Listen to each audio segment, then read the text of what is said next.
Titanic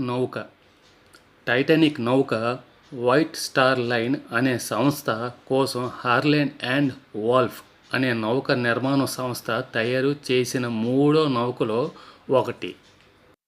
1912లో దానిని మొట్టమొదటిసారిగా ప్రవేశపెట్టినప్పుడు ప్రపంచంలోని అదే అతిపెద్ద ప్రయాణ నౌక.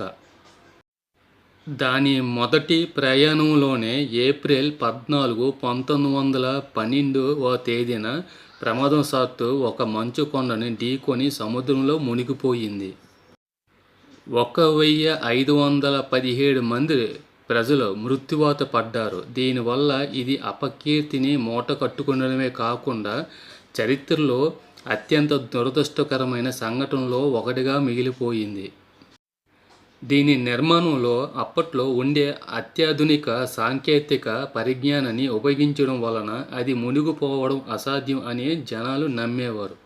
కానీ ఎంతో సాంకేతిక పరిజ్ఞానాన్ని ఉపయోగించిన ఎంతమంది అనుభవజ్ఞులైన సిబ్బంది ఉన్నా అది అలాగే మునిగిపోయి ప్రాణ నష్టాన్ని కలిగించడమే చాలామందికి దిగ్భ్రాంతికి గురి చేసింది. టైటానిక్ లోపల గల విశాలమైన మెట్లు.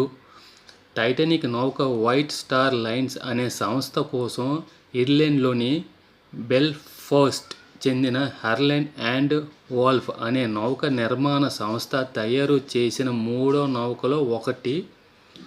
వైట్ స్టార్ లైన్ ప్రథమ పోటీదారైన కునర్డ్ లైన్స్ లుసిటేనియా, మౌరిటానియాకు పోటీగా తయారు చేయబడినది.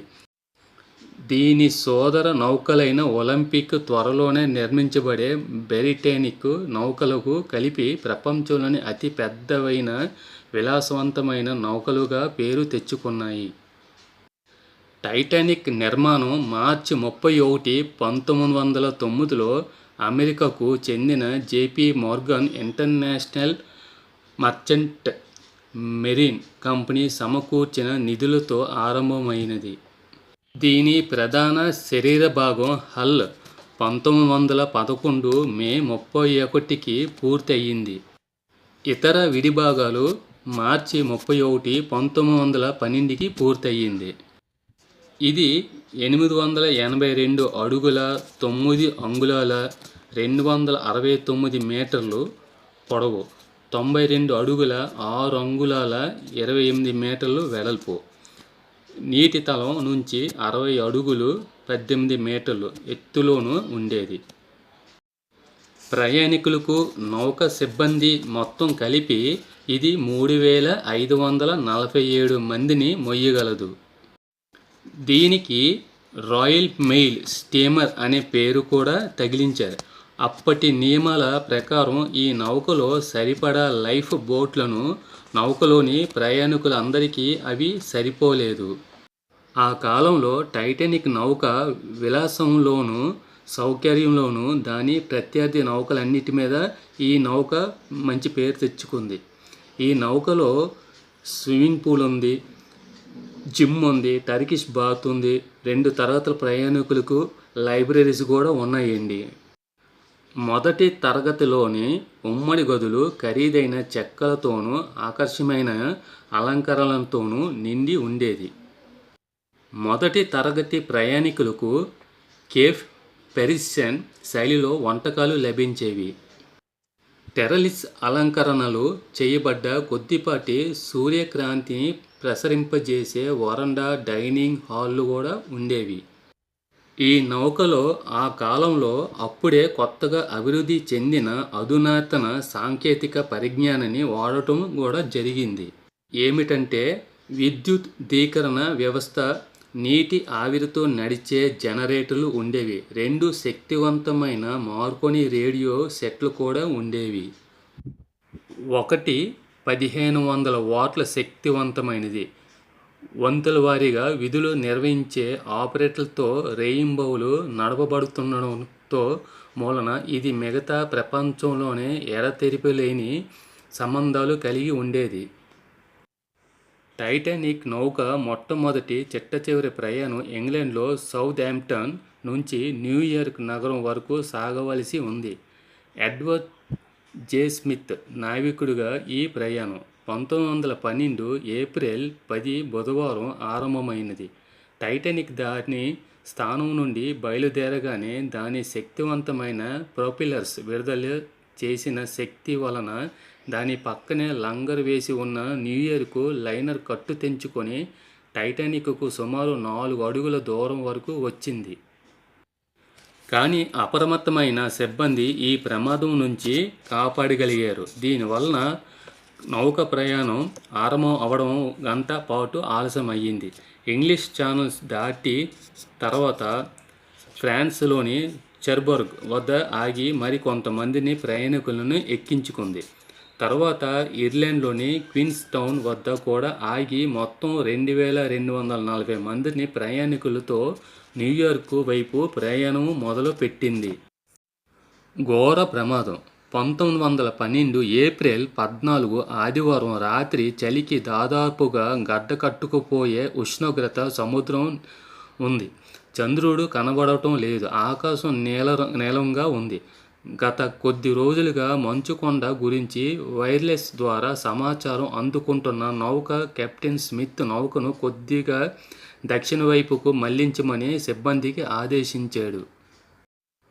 ఆ రోజు మధ్యాహ్నం 1:45 సమయానికి అమెరికా అనే స్టీమర్ టైటానిక్ నౌక వచ్చే దారిలో భారీ మంచు పర్వతాలు ఉండవచ్చునని చేసిన హెచ్చరికలు దురదృష్టవశాత్తు నౌక నియంత్రించే బ్రిడ్జ్ గదికి చేరలేదు. సాయంత్రం మెసబా అనే నౌక నుంచి వచ్చిన అలాంటి హెచ్చరికలు కూడా నియంత్రణ గదికి చేరలేదు. రాత్రి 11:40 సమయంలో టైటానిక్ న్యూఫౌండ్లాండ్ ఉత్తర అమెరికాకు సమీపంలో ఉండే ఒక పెద్ద ద్వీపం వదగల గ్రాండ్ బ్యాంక్స్ సముద్రం లోపల ఉండే పీఠభూముల్లాంటి ప్రదేశాలలో ప్రయాణిస్తుంది. నౌకకు ముందుగా దాని దారిలో ప్రయాణిస్తూ సమాచారాన్ని అందిస్తూ హెచ్చరికలు చేస్తూ వెళ్ళే ఫెడరిక్ ఫ్లీట్ రెజినాల్డ్ లీ టైటానిక్కు ఎదురుగా పెద్ద మంచు పర్వతాన్ని కనుగొన్నారు. ఫ్లీట్ కుడివైపు మంచు పర్వతం ఉందని బ్రిడ్జ్ గదికి వెళ్ళి గంటను మోగించాడు. నౌకాధికారి ముర్డోచ్ నౌకను ఉన్నపళంగా ఎడమ వైపుకు మళ్లించమని ఆదేశించాడు. ఇంజిన్ ఒక్కసారిగా ఆగిపోయి మళ్ళీ తిరిగి పరిగెత్తడం ఆరంభించింది.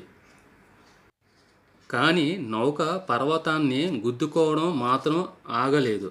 ఈ గుద్దుకోవడంలో నౌక కుడి భాగం వైపు 300 అడుగుల పొడవు మేరకు నౌక ప్రధాన భాగం రాపిడికి గురై నిర్మాణంలో వాడిన రివెట్లను బయట పడేసింది. సముద్రపు నీరు ముందు భాగపు గదులలో నింపేస్తుండటంతో వాటి తలుపులు వాటంతే అవే మూసుకుపోయాయి. 4 కంపార్ట్మెంట్లు నీటితో నిండిపోయిన టైటానిక్ తేలగలిగి ఉండేది. కానీ 5 కంపార్ట్మెంట్లు నీటితో నిండిపోవడం ప్రారంభించాయి. ఈ విధంగా మునిగిపోవడం వల్ల నీరు పైనుండే కంపార్ట్మెంటు కూడా ఎగదన్నింది. ప్రమాదాన్ని గుర్తించిన కెప్టెన్ స్మిత్ బ్రిడ్జ్ గదిలోకి వచ్చి నౌకను పూర్తిగా ఆపేయమని ఆదేశించాడు. ఏప్రిల్ 15 అర్ధరాత్రి తర్వాత థామస్ ఆండ్రూస్ ఇతర నౌకాధికారులు పరీక్షించి లైఫ్ బోట్లను పరచమని ఆదేశించారు. మొదటి లైఫ్ బోటు 7వ నంబరు బోటు అందరూ నమ్ముతున్నట్టుగా 12:40కి కాక 12:27కి 12 మంది ప్రయాణికులతో కిందకి దించబడింది.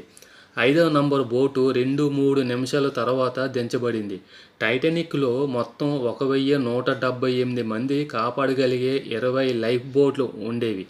ఇవి నౌకలోని మొత్తం సిబ్బంది ప్రయాణికులకు సరిపోయిన అప్పటికి బ్రిటిష్ నియమాల ప్రకారం కావలసిన దానికన్నా ఎక్కువ బోట్లు ఉన్నాయి. అప్పట్లో నౌక ఎంతమంది ప్రయాణికులు ఉన్నారన్న దానికన్నా నౌక ఎంత బరువున్న దాన్ని బట్టి బోట్ల సంఖ్యను లెక్కించేవారు. వైర్లెస్ ఆపరేటర్లైన జాక్ ఫిలిప్స్ హెరాల్డ్ బ్రిడ్జ్ ప్రమాద సంకేతాలను నలుదిక్కులకు పంపించడం ప్రారంభించారు.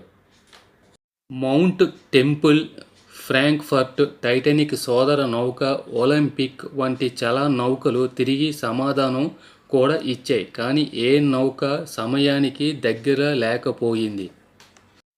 అన్నిటికన్నా దగ్గరలో ఉన్న నౌక కునార్డ్ లైన్స్ 58 మైళ్ళ దూరంలో ఉంది, కానీ అది ప్రమాద స్థలానికి చేరుకునేటప్పటికే చాలా ఆలస్యమైపోయింది. ఫ్రెండ్స్, మళ్ళీ నెక్స్ట్ టాపిక్లో కలుసుకుందాం. నా ఛానల్ తప్పకుండా సబ్స్క్రైబ్ చేసుకోండి.